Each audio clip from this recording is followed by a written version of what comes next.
Continue reading Krishna book by A.C. Bhaktivedanta Swami Srila Prabhupada. Chapter 86, Part 2. Om Namo Bhagavate Vasudevaya. Sutadeva continued, My dear Lord, you have entered this material world as if sleeping. A conditioned soul, while sleeping, creates false or temporary worlds in his mind. He becomes busy in many illusory activities, sometimes becoming a king, sometimes being murdered, or sometimes going to an unknown city, and all these are simply temporary affairs. Similarly, your Lordship, apparently also in a sleeping condition, enters this material world to create a temporary manifestation, not for your personal necessities, but for the conditioned soul who wants to imitate your Lordship as enjoyer.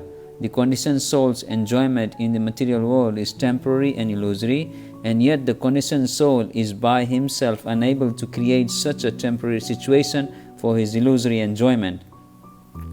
To fulfill his desires, although they are temporary and illusory, you enter this temporary manifestation to help him. Thus, from the beginning of the conditioned soul's entering into the material world, you are his constant companion. When therefore the conditioned soul comes in contact with the pure devotee and takes to devotional service, beginning with the process of hearing your transcendental pastimes, glorifying your transcendental activities, worshipping your eternal form in the temple, offering prayers to you, and engaging in discussion to understanding your transcendental position, he gradually becomes freed from the contamination of material existence. And as his heart becomes cleansed of all material dust, you gradually becomes visible there. Although you are constantly with the conditioned soul, only when he becomes purified by devotional service do you become revealed to him. Others who are bewildered by fruitive activities, either by Vedic injunction or by customary dealings, and who do not take to devotional service, are captivated by the external happiness of the bodily concept of life. You are not revealed to such persons, rather you remain far, far away from them. But for one who engages in your devotional service and purifies his heart by constant chanting of your holy name, you are very easily understood as his eternal constant companion. It is said that your Lordship, sitting in the heart of a devotee, gives him direction by which he can very quickly come back home, back to Godhead. This direct dictation by you reveals your existence within the heart of the devotee. Only a devotee can immediately appreciate your existence within his heart, whereas for a person who has only a bodily concept of life and is engaged in sense gratification, you always remain covered by the curtain of Yogamaya. Such a person cannot realize that you are very near, sitting within his heart. For a non-devotee, you are appreciated only as ultimate death. The difference is like the difference between a cat carrying its kittens in its mouth and carrying a rat in its mouth. In the mouth of the cat, the rat feels its death, whereas the kittens in the mouth of the cat feel motherly affection. Similarly, you are present to everyone, but the non-devotee feels you as ultimate cruel death, whereas for a devotee you are the supreme instructor and philosopher. The atheist therefore understands the presence of God as death, but the devotee understands the presence of God always within his heart, takes dictation from you, and lives transcendently unaffected by the contamination of the material world. You are the supreme controller and superintendent of the material nature's activities. The atheistic class of men simply observe the activities of material nature but cannot find you as the original background. A devotee, however, can immediately see your hand in every moment of material nature. The curtain of Yogamaya cannot cover the eyes of the devotee of your Lordship, but it can cover the eyes of the non-devotee. The non-devotee is unable to see you face to face, just as a person whose eyes are blocked by the covering of a cloud cannot see the sun. Although persons flying above the cloud can see the sunshine brilliantly. As it is, My dear Lord, I offer my respectful obeisances unto you, my dear self-effulgent Lord. I am your eternal servitor, therefore kindly order me. What can I do for you?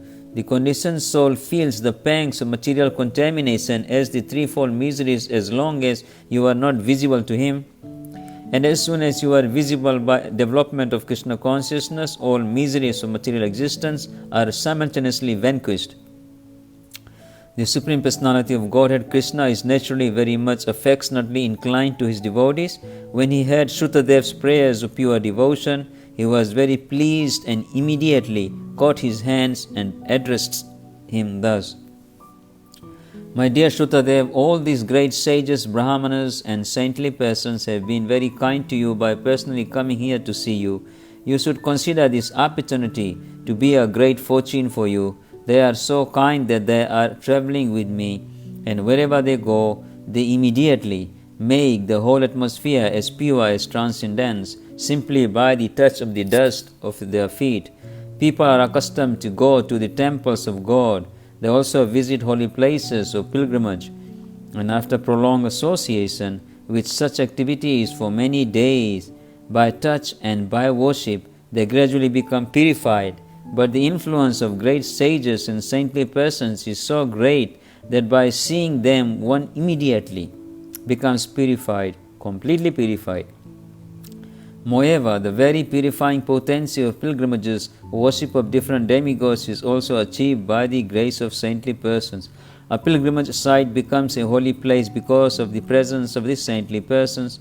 My dear Shrutadev, when a person is born as a Brahmana, he immediately becomes the best of all human beings, and if such a Brahmana remaining self-satisfied, practices austerities, studies the Vedas, and engages in my devotional service, as is the duty of the Brahmana, or in other words, if a Brahmana becomes a Vaishnava, how wonderful is his greatness!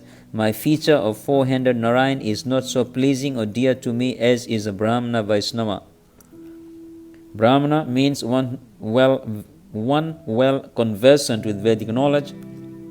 Brahmana is the insignia of perfect knowledge, and I am the full-fledged manifestation of all gods. Less intelligent men do not understand me, nor do they understand the influence of the Brahmana Vaishnava. They are influenced by the three modes of material nature, and thus dare to criticize me by my pure devotees. Me and my pure devotees. A Brahmana, a Vaishnava, or a devotee already on the Brahminical platform can realize me within his heart, and therefore he definitely concludes that the whole cosmic manifestation and its different features are effects of different energies of the Lord. Thus he has a clear conception of the whole material nature and the total material energy, and in every action such a devotee sees me only and nothing else. Dear Shrutadev, you may therefore accept all these great saintly persons, Brahmanas and sages as my bona fide representatives. By worshipping them faithfully, you will be worshipping me more diligently. I consider worship of my devotees to be better than direct worship of me. If someone attempts to worship me directly without worshipping my devotees, I do not accept such worship, even though it may be presented with great opulence. In this way, both the Brahmana Shrutadev and the king Shrutadev and the king of Mithila, under the direction of the Lord, worship both Krishna and his followers. The great sages and saintly Brahmanas on an equal level of spiritual importance, both Brahmana and king ultimately achieve the supreme goal of being transferred to the spiritual world. The devotee does not know anything except Lord Krishna, and Krishna is most affectionate to his devotee. Lord Krishna remained in Mithila both at the house of the Brahmana Shrutadev and at the palace of King Bahulasva. And after favoring them lavishly by his transcendental instructions, he went back to his capital city Dwarka. The instruction we receive from this incident is that King Bahulasva and Shrutadev, the Brahmana, were accepted by the Lord on the same level because both were pure devotees. This is the real qualification for being recognized by the Supreme Personality of Godhead. Because it has become the fashion of this age to be falsely proud of having taken birth in the family of a Kshatriya or a Brahmana, we see persons without any qualification other than birth, claiming to be a Brahmana or Kshatriya or Vaishya. But as stated in the scripture, Kalau Sudra Sambhava, in this age of Kali, everyone is born a Sudra. This is because there is no performance of the purificatory processes known as samskaras, which begin from the time of the mother's pregnancy and continue up to the point of the individual's death. No one can be classified as a member of a particular caste, especially of a higher caste, Brahmana, Kshatriya or Vaishya, simply by birthright. If one is not purified by the process of the seed-giving ceremony or Garbhadan samskara, he is immediately classified among the Sudras, because only the Sudras do not undergo such purificatory process. Sex life without the purificatory process of Krishna consciousness is merely the seed-giving process of the Sudras or the animals. Krishna consciousness is therefore the best process of purification. By this process, everyone can come to the platform of a Vaishnava, which includes having all the qualifications of a Brahmana. The Vaishnavas are trained to become freed from the 4 kinds of sinful activities: illicit sex, indulgence of intoxicants, gambling and eating of animal foods. One cannot be on the Brahminical platform without having these preliminary qualifications, and without becoming a qualified Brahmana, one cannot become a pure devotee. Thus ends the Bhaktivedanta purport of the 86th chapter of Krishna, the kidnapping of Subhadra, and Lord Krishna's visiting Sutadev in Bahulasva.